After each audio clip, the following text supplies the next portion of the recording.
The lobby of the Meridian Grand was everything Marcus Cole had designed it to be.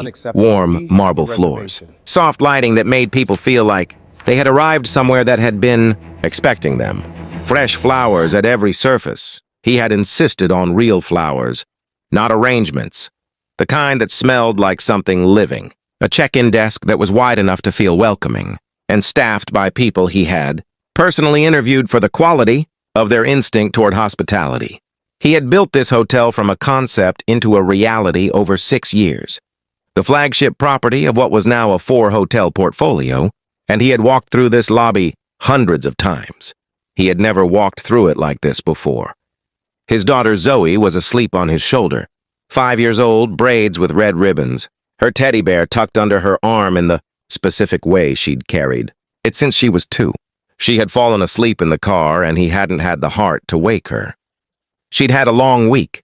Her preschool had done 3 half-days in a row, and she had been pushing through exhaustion on sheer 4-year-old determination, and she had finally surrendered to sleep about 10 minutes from the hotel. He held a bouquet of roses in his other hand, pink and white, purchased from a florist, near the highway because he had been on his way to visit his mother's grave and had gotten a call that pulled him here instead. A pipe had burst in the service corridor on the 3rd floor.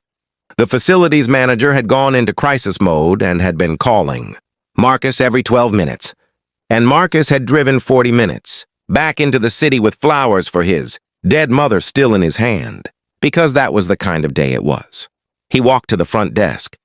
The desk agent, a young woman he had not seen before, which wasn't unusual given the size of the staff, looked up, looked at him, looked at Zoe, looked at the flowers. Her arms were already crossed in the particular way that arms cross when someone has decided something before the conversation begins.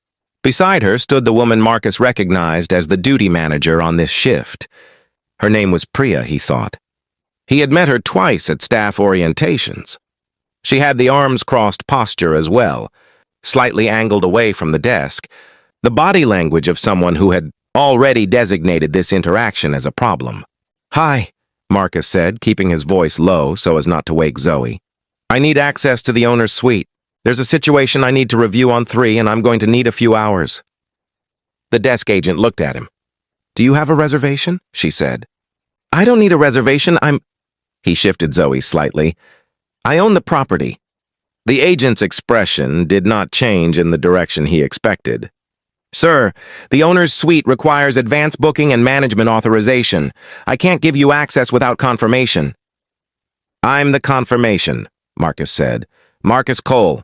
I can show you ID." "Anyone can show ID," the agent said. "I'd need to verify through our management channel." "Okay, call the GM, David Rice. He'll verify." "Mr. Rice is off-site." "Then call his deputy or pull up the ownership file. My photograph is in the system." "I'm not able to access the ownership file at this desk." The agent looked at the bouquet, then at Zoe, with an expression Marcus had learned to read 20 years ago and had never fully made his peace with. The expression that was doing math about who he was likely to be and reaching a conclusion based on inputs that had nothing to do with what he was saying. Priya stepped forward. "Sir, if you'd like to take a seat in the lobby, I can contact management and we can get this sorted out." "I've been standing for 12 hours, Marcus said, still quietly, still controlled. "My daughter is asleep. I would like access to the suite I own in the building I own so I can address an active emergency on the 3rd floor. I would like this to happen in the next 5 minutes. "I understand you're frustrated." "I'm not frustrated," Marcus said. "I'm identifying myself accurately and being told that isn't sufficient." He looked at Priya directly. What would be sufficient? Priya opened her mouth. "Ms. Patel." The voice came from behind Marcus, a man's voice, calm and carrying. David Rice, general manager of the Meridian Grand, was not supposed to be on site. He had been handling a vendor meeting 2 blocks away when his phone showed him the security feed notification. Standard protocol, the system flagged extended interactions at the front desk. And he had looked at the feed and recognized the man at the desk in approximately 2 seconds and had walked back to the hotel at a pace that was not quite running. He came through the lobby door and crossed to the desk with the focused energy of someone whose day had just become considerably more complicated than it was 10 minutes ago. "Mr. Cole," he said, "I'm so sorry I was off-site. No one called me." Marcus turned, looked at him. "David!" "Please." David gestured toward the private elevator. "I'll take you up myself. The suite is ready. It's always kept ready." He looked at the desk agent and at Priya with an expression that contained a very specific and complete message, delivered without any of the words that would have been less professional to say in the lobby. "Thank you," Marcus said. He followed David to the elevator. Behind him, the lobby had gone very still. The owner's suite was on the 14th floor, corner position, the skyline visible in two directions. Marcus had overseen the design of this room himself, had chosen the furniture, the art, the specific shade of the walls that felt like the inside of something valuable. He laid Zoe on the couch and covered her with the blanket from the bedroom without waking her, and she sighed and resettled with her bear and didn't open her eyes. He stood at the window for a moment. David waited. "Tell me about the pipe," Marcus said. "Third floor east corridor, service line to the kitchen. Facilities has it contained and the plumber is on site. Estimated 2 hours to repair, 4 to restore the affected rooms. How many guests impacted?" 6 rooms. We've offered complimentary upgrades to all of them. 4 have accepted, 2 requested checkout. Comp the 2 who checked out, full stay. Already done? Marcus nodded. He looked at the roses still in his hand, which he had been carrying through all of this, which he had not set down since he walked in. He went to the bathroom and put them in water as a temporary measure because he wasn't going to throw them out just because the day had been difficult. He came back to the main room. "Tell me about the desk agent," he said, "the one I haven't seen before." David's expression settled into the specific composure of someone about to say something they had already thought through carefully. "Her name is Lauren. She's been with us 6 weeks. Good performance reviews up to tonight." "And Priya?" "Duty manager for 14 months. Strong record." Marcus sat in the chair across from the couch where Zoe slept. He looked at his daughter, her braids, the red ribbons, the bear that had been washed so many times the fur was starting to wear through in patches. "What did you see on the feed?" he said. David was quiet a moment.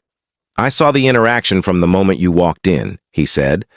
"I saw 2 staff members who made a determination about a guest before he had finished introducing himself. I saw that determination maintained through a full identification of ownership credentials that were accurate and verifiable." He paused. "I saw what it looked like." "What did it look like?" "It looked like what it was," David said, "and that is not what this hotel is." Marcus was quiet. "Lauren is terminated," David said. "Effective this evening. I'll handle it personally. Priya," he stopped. "Priya is more complicated. 14 months, good work. Tonight she followed a lead she shouldn't have followed." "Is that what happened? She was following?" "I think so. I think Lauren set the tone and Priya didn't correct it when she should have. That's a failure of judgment, not malice. But it's still a failure." "What are you recommending?" "Formal written review, mandatory retraining, suspension without pay for 2 weeks, and a direct conversation about what happened tonight and why it cannot happen again." Marcus looked at the window. The city outside doing what cities did at this hour, lights and movement and the ordinary business of evening. "Do it your way," he said. "You know these people better than I do." "Yes, sir." "And David." Marcus looked at him. "The retraining. I don't want it to be compliance training. I want it to be about this specific thing that happened tonight, described plainly, with every staff member in this building, not as a policy event. As a moment we look at honestly and decide what kind of place we want to be." David nodded. "I'll design it that way." "Good." Zoe shifted on the couch, resettling without waking. Marcus watched her for a moment. "She slept through the whole thing," he said. "That's something," David said. "It is." Marcus looked at his daughter. "She'll hear things like what happened tonight as she gets older. She already has some. I can't prevent that. What I can do is make sure that the places I build are not places that produce those moments." He paused.